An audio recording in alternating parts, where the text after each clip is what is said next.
Good morning, everybody. I'm going to read Bridge to Terabithia, Chapter 2. Hope you're doing well. I saw 18 of you on online learning yesterday, and you don't know how happy that made me. So keep up the good work. You're doing a great job, and I hope you keep enjoying this book. Chapter 2 is called Leslie Burke. Ellie and Brenda weren't back by 7. Jess had finished all the picking and helped his mother can the beans. She never canned except when it's scalding hot anyhow, and all the boiling turned the kitchen into some kind of hellhole. Of course, her temper had been terrible, and she had screamed at Jess all afternoon and was now too tired to fix any supper. Jess made peanut butter sandwiches for the little girls and himself, and because the kitchen was still hot and almost nauseatingly full of bean smell, the three of them went outside to eat. The U-Haul was still out by the Perkins place. He couldn't see anybody moving outside, so they must have finished unloading. "I hope they have a girl, 6 or 7, said Maybelle. "I need somebody to play with." "You got Joyce Ann." "I hate Joyce Ann. She's nothing but a baby." Joyce Ann's lip went out, and they both watched it tremble. Then her pudgy body shuddered, and she let out a great cry. "Who's teasing the baby?" his mother yelled out the screen door. Jess sighed and poked the last of his sandwich into Joyce Ann's open mouth. Her eyes went wide, and she clamped her jaws down on the unexpected gift. Now maybe he could have some peace. He closed the screen door gently as he entered and slipped past his mother, who was rocking herself in the kitchen chair watching TV. In the room he shared with the little ones, he dug under the mattress and pulled out his pad and pencils. Then, stomach down on the bed, he began to draw. Jess drew the way some people drink whiskey. The piece would start at the top of his muddled brain and seep down through his tired and tensed-up body. Lord, he loved to draw.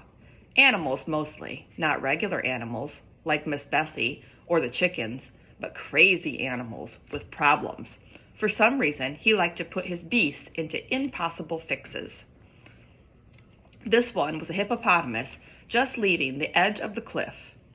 Turning over and over, you could tell by the curving lines in the air toward the sea below there were surprised fish were leaping goggle-eyed out of the water. There was a balloon over the hippopotamus where his head should have been, but his bottom actually was, it was saying, "I seem to have forgotten my glasses." Jessie began to smile. If he decided to show it to Maybelle, he would have to explain the joke. But once he did, she would laugh like a live audience on TV. He would like to show his drawings to his dad, but he didn't dare. When he was in first grade, he has told his dad, there's a picture there too of him drawing, that he wanted to be an artist when he grew up. He thought his dad would be pleased. He wasn't.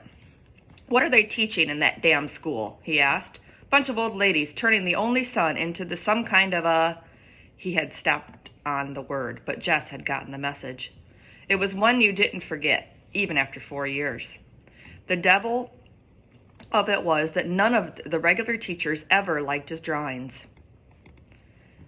When they'd catch him scribbling, they'd screech about wasted time, wasted paper, wasted ability, except Miss Edmonds, the music teacher.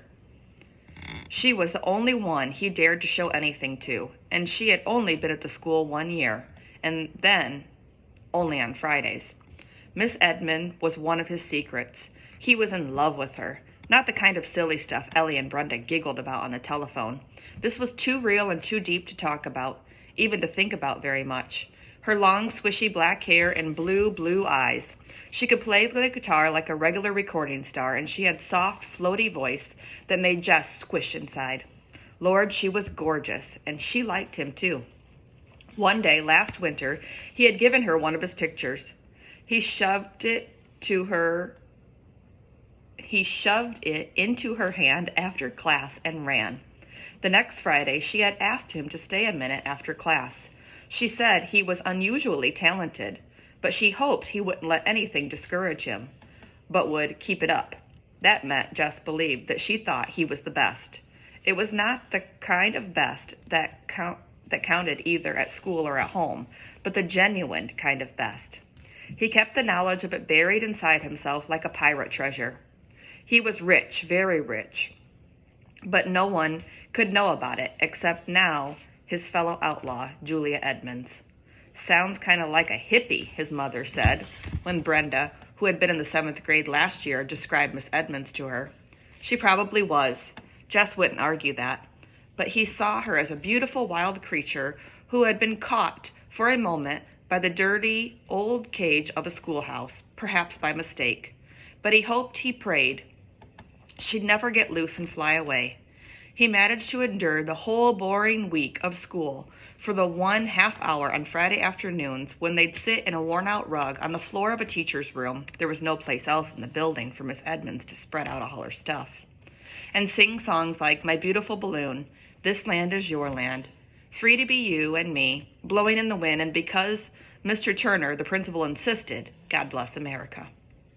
Miss Edmonds would play her guitar and let her kids take turns on the auto harp, the triangles, the cymbals, tambourines, and bongo drum.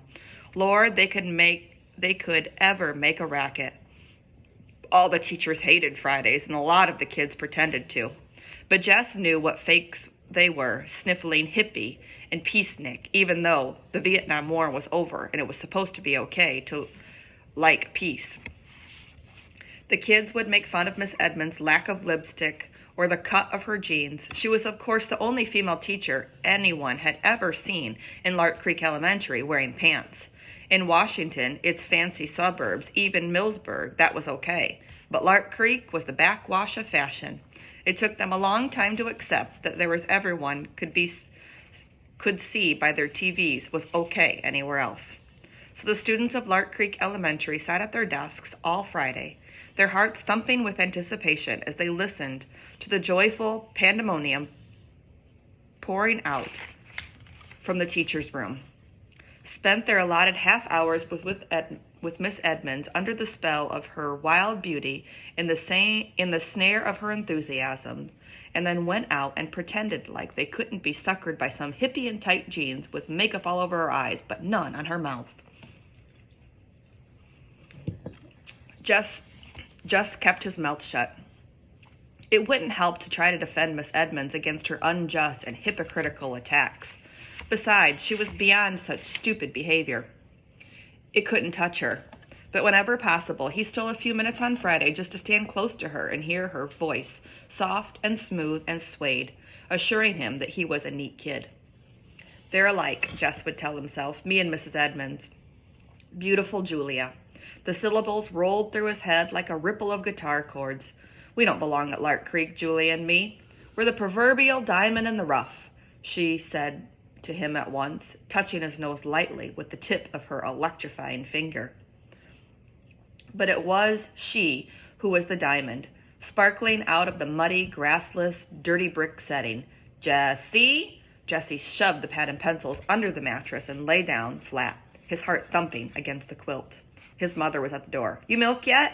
He jumped off the bed. Just going to. He dodged around her and grabbing the pail from beside the sink and the stool from beside the door before she could ask him what he had been up to. Lights were winking out from all 3 doors of the old Perkins place. It was nearly dark. Miss Bessie's bag was tight, and she was fidgeting with discomfort. She should have been milked a couple hours ago. He eased himself into the stool and began to tug. The warm milk pinged into the pail. Down the road, an occasional truck passed by with dimmers on. His dad would be home soon, and so would those cagey girls who managed somehow to have all the fun and leave him and their mother with all the work. He wondered what they had bought with all their money. Lord, what he wouldn't give for a new pad of real art paper and a set of those marking pens. Color pouring out of the page as fast as you could think. Not like the stubby school crayons that you had to press down on until somebody complained about you breaking them. A car was turning in. It was the Timmonses. The girls had beat Dad home. Jess could hear the happy calls and the doors slam. Mama could fix them supper, and when he went in with the milk, he'd find them all laughing and chattering. Mama'd forget that she was tired and mad. He was the only one who had to take that stuff. Sometimes he felt so lonely among these females. Even the one rooster had died, and they hadn't yet gotten another. With his father gone from sunup till past dark, who was there to know how he felt? Weekends weren't any better. His dad was so tired from the wear and tear of the week and trying to catch up around the place that when he wasn't actually working, he was sleeping in front of the TV. "Hey, Jessie," Maybelle said. The dumb kid wouldn't even let you think privately. "What do you want now?" He watched her shrink 2 sizes. "I got something to tell you," she hung her head. "You ought to be in bed," he said huffily, mad at himself for cutting her down. "Ellie and Brenda came home. Came home. Why wouldn't he quit picking on her?" But her news was too delicious to let them stop and sharing at it. "Ellie bought herself a see-through blouse, and Mama's throwing a fit." Good, he thought. "That ain't nothing to cheer about," he said. "Barpity, barpity, barpity." "Daddy!" Maybelle screamed with delight and started running towards the road. Jess watched as his dad stopped the truck, leaned over to unlatch the door so Maybelle could climb in. He turned away. Darn lucky kid. She could run after him and grab him and kiss him, and it made Jess ache inside to watch his dad grab the little ones to his shoulder or lean down and hug them. It seemed to him that he had been thought too big for that since the day he was born. When the pail was full, he gave Miss Bessie a pat to move her away. Putting the stool under his left arm, he carried a heavy pail carefully so none of the milk would slop out. "Mighty late with the milking, aren't you, son?" It was the only thing his father said directly to him all evening. The next morning, he almost didn't get up at the sound of the pickup.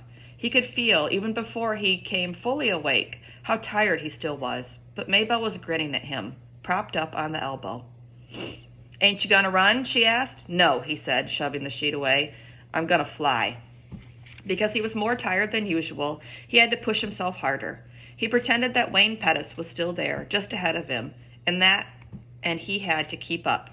His feet pounded the uneven ground, and he thrashed his arms harder and harder. He'd catch him. "Watch out, Wayne Pettis," he said between his teeth. "I'll get you. You can't beat me." "If you were so afraid of the cow," the voice said, "why don't you just climb the fence?" He paused in midair like a stop-action TV shot and turned.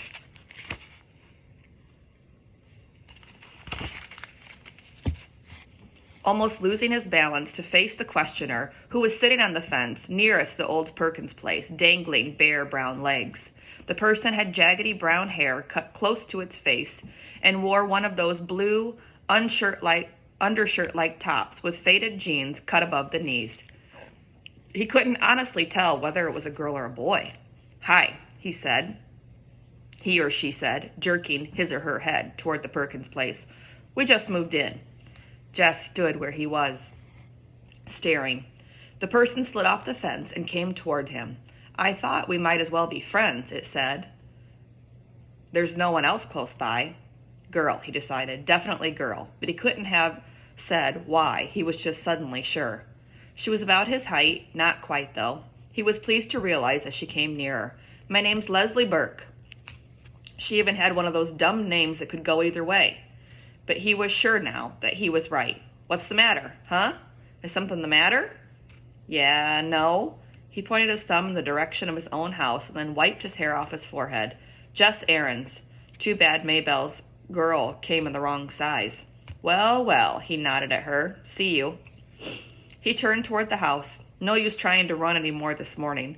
Might as well milk Bessie and get that out of the way. "Hey," Leslie was standing in the middle of the cow field, her head tilted with her hands on her hips. "Where are you going?" "I got work to do," he called back over his shoulder. When he came out later with the pail and the stool, she was gone. And that's chapter 2. So a couple things I want you to think about. What did Jess like to draw? And why was it different than what the other kids like to draw? And I also want you to think about Jess's relationship with his dad. How do you think he feels, and what do you think he wants from his dad? And then also, in your head, make a prediction of what you think is going to happen next. I hope you guys have a great day, and I'll be back with a chapter tomorrow. I'll be online all day, so you can ask me any questions. Go Beavers!